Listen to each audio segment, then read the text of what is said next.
chopping area is always a big crowd puller. Yep. So what makes it so wonderful? Went to number 8. I think it's a bit of variety, isn't it? You don't see this sort of thing very often, and you have to come to the show to see it in this sort of volume. There's a lot of competitors here, and the crowd do appreciate it. They do get a lot out of it. So it is a sport, but a lot of people don't even you don't hear people saying, I'm a wood chopper. No. Toss up whether it's a sport or an entertainment. We'd look at it as a sport, but the crowd, obviously, it's a straight entertainment. I don't think they understand the concept of how we work it, but they just like seeing it done. And there's a big following. I mean, there's people from all around Australasia here. Yeah, and from further afield. Americans, Canadians, you name it, they all come. And there's enough young people coming through? Oh, we'd like to see a lot more. But it's a hard sport to actually get into in that respect. Not a lot of money attached to it unless you're in the very top level.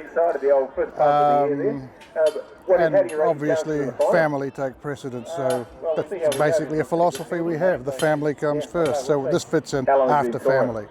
There's a lot of big men involved.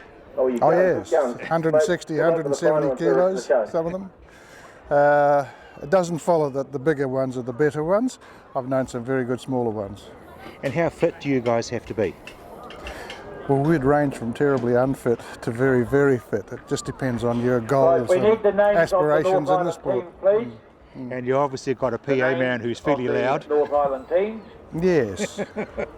But that's all part of hype, isn't it? It is, and it's part of engaging the crowd in what we do, actually. So, yeah, sometimes we think things like that are a nuisance, but it's essential for the well-being of the crowd that they know what's going on and people keeping them involved. And safety? Absolute rules. You're not allowed to do this unless you're competent. If you want to do some training, that's fine, but it's essential that it is done well. And we have some strict rules on it.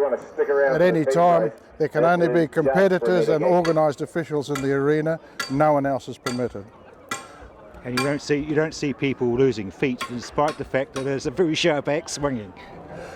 Well, they started putting out the things that butchers and freezing workers use on their hands, and they use them now for the feet.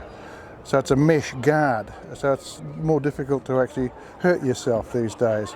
I don't use them because I'm old and know what I'm doing, but for the young ones it's kind of important that they look after themselves, so yeah.